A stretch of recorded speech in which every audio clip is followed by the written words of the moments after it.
بسم الله الرحمن الرحيم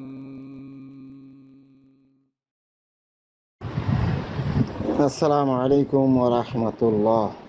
আলহামদুলিল্লাহ ওয়াহদা ওয়াসসালাতু ওয়াসসালামু আলা রাসূলিল্লাহ ওয়া বাদ।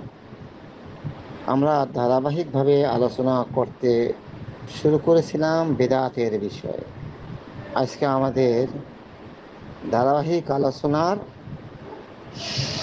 ষষ্ঠ পর্ব এবং বেদাত সমাজে চালু হওয়ার কী কারণে বেদাত চালু হয়েছে তারই চতুর্থ পর্ব। আজকে আমাদের আলোচনা বিশেষে যেই কারণে বেদাত সমাজে চালু হয় তারই ধারাবাহিকতাভাবে যে আলেমদের নীরবতা এবং সঠিক ইলম গোপন। 6 নম্বর, আলেমদের নীরবতা এবং সঠিক ইসলাম গোপন। এই ব্যাপারে সূরাতুল বাকারার 159, 60 এবং 174, আলে ইমরান 104, বুখারী 49-50, মিশকাত 5137, তিরমিজি 2649, আবু দাউদ 3658 নম্বর হাদিস। আল্লাহ পাক বলছেন, ইন্নাল্লাযীনা ইয়াকতুবুনা মা আনসালাল্লাহু মিনাল কিতাবি ওয়া ইয়াশতারুনা বিহি সামানান কলিলা। নিশ্চয়ই যারা গোপন করে যে কিতাব আল্লাহ নাজিল করেছেন এবং বিনিময়ে সামান্যতম গ্রহণ করে। এই ব্যাপারে মিশকাতের হাদিস 223 এবং 5137, আবু হুরায়রা রাদিয়াল্লাহু তাআলা বলেন, রাসূল সাল্লাল্লাহু আলাইহি সাল্লাম বলেছেন, যে ব্যক্তিকে এমন প্রশ্ন করা হয় যে প্রশ্নের ব্যাপারে প্রশ্নের ব্যাপারে সে স্পষ্ট জানেন, কিন্তু জানার পরও সে সেটা গোপন করেছেন, তাহলে তাকে কিয়ামতের মাঠে তার মুখে জাহান্নামের আগুন ঢেলে দেওয়া হবে। এই কথাটা আজকে সমাজে আমাদের অ্যাভেলেবেল চলতে আছে। আলেম সাহেবকে আপনি যদি বিশ্বাস প্রশ্ন করেন যে মাওলানা সাহেব, মুফতি সাহেব, খতিব সাহেব, কিছু যারা আলহামদুলিল্লাহ বুঝে যে হুজুর, এই যে অনেকে আহলে হাদিসরা বা আহলে হাদিস বা সালাফিরা এই যে বলতেছে এটা কোরআনে আছে, হাদিসে আছে, আদৌ কি এটা আছে? তখন হুজুর চিন্তা করছে, যদি আমি এই কথাটা বলি, এখন রেকর্ডিংয়ের যুগ, রেকর্ডিং হয়ে যাবে, সরিয়ে দেবে যে অমুক মসজিদ ইমাম বলছে, কালকে আয়সা ধরবে, আমার চাকরি চলে যাবে, তো এবং কি আমাকে সমাজ থেকে বিতাড়িত করে দিবে, বাবা দরকার নেই। তখন বলে, ভাই আমি জানি না। কিন্তু রাসূল সাল্লাল্লাহু আলাইহি ওয়াসাল্লাম বলছেন, সে সহিহ মিশকাতের, মুসলিমের এবং তিরমিজি, আবু দাউদ হাদিস, যে ব্যক্তিকে প্রশ্ন করা হলো কোরআন হাদিসের বিষয়ে, কিন্তু সে নিজের সমাজকে স্টাবলিশ দেওয়ার জন্য, তার চাকরি টিকিয়ে রাখার জন্য, সে সামান্য করে পয়সা পাওয়ার জন্য মিলাদ ক্যাম্প চলে যাবে সমাজ থেকে, এই ভয়ে সে যদি সত্যটা গোপন করে, তাকে কি করা হবে? তার মুখে আল্লাহ রাব্বুল আলামিন জাহান্নামের আগুন ঢেলে দিবে। ইন্নাল্লাযীনা ইয়াকতুবুনা মা আনসালাল্লাহু মিনাল কিতাবি ওয়া ইয়াশতারুনা বিহি সামানান কলিলা। যে নিশ্চয়ই আল্লাহ পাক যা নাজিল করছেন তা যারা গোপন করে, তাদের কাছে নাজিল করেছেন এবং বিনিময়ে তারা সামান্য অর্থ, হক কথাকে গোপন করে সামান্য বিনিময়ে তারা ব্যবহার করেন।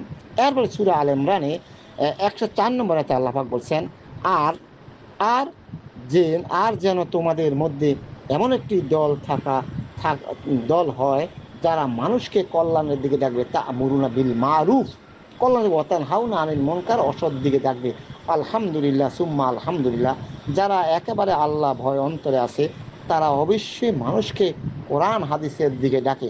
বলে কোনো ফির, কোনো বুজুর্গ, কোনো অলি, কোনো মুরব্বি, কোনো খানকার কথা কতক্ষণ পর্যন্ত আমরা মানব না, যতক্ষণ পর্যন্ত না ওই বুড়ো, ওই ফির, ওই বুজুর্গ, ওই অলি, ওই মুরব্বির কথা কোরআন হাদিসের সাথে মিলবে।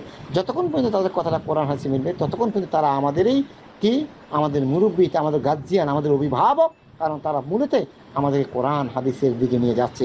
এই বিষয়ে আল্লাহ রাব্বুল আলামিন কোরআন কারীমের সূরাতুল বাকারার 256 নম্বর আয়াতে আল্লাহ বলেন যে যে আল্লাহর ওলি তো তারা, যারা যারা আল্লাহর বন্ধু, তারা মানুষকে জাহান্নামের পথ থেকে টেনে নিয়ে জান্নাতের পথে নিয়ে যায়।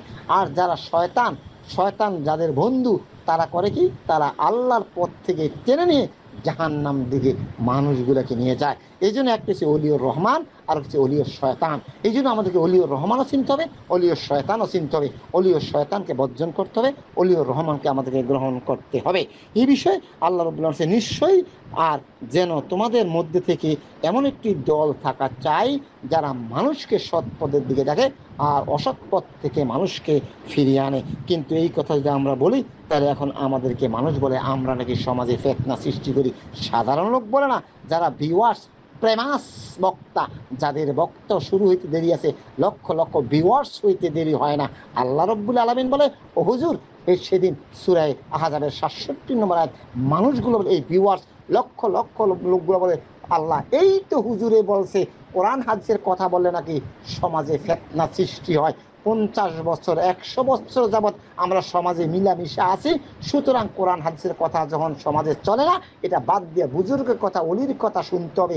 এই ভিউয়ার্স এই প্রেমাস বক্তা বলেছে মালিক, এই প্রেমাস বক্তাকে নিয়ে আসেন, গজব দেন, লানাহুম লানাল কাবির। আমার মুখের কথা না, সূরাতুল আহজাবের 67 নম্বর আয়াত আল্লাহ বলছে তাকে গজব দেন, বড় গজব, তাহলে শেষেন স্বেচ্ছা তাকে জীবনের তক্তা বানান। তো শেষলে কি আপনাকে মাফ করে দিবে? না, আল্লাহ পাক ইমামের সাথে সাথে হুজুরের সাথে বক্তার সাথে আপনাকে নিবে, কারণ আল্লাহ পাক আপনাকে বিবেক দিয়েছে।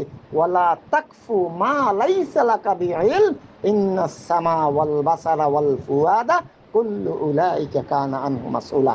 সূরা বনী ইসরাঈল 36 নম্বর আয়াত। যে আপনি না জেনে না বুঝা হুজুরে দইছে কইছে দুধ দিলেন, যাচাই কেন করলেন? আপনিও বাঁচতে পারবেন না। সুতরাং সমাজে একটা বেদি হলো আলেমদের নীরবতা এবং সঠিক এলম গোপন করার কারণে সমাজে বেদাত চালু হয়েছে। আল্লাহ পাক আমাদেরকে এর থেকে হেফাজত করুক, আল্লাহ পাক আমাদেরকে শিরিক বেদাত থেকে হেফাজত করুক, আল্লাহ পাক আমাদেরকে তাওহীদ এবং সুন্নাহ মতো চলার তৌফিক দান করুক। আমিন। আসসালামু আলাইকুম ওয়া রাহমাতুল্লাহি ওয়া বারাকাতুহু।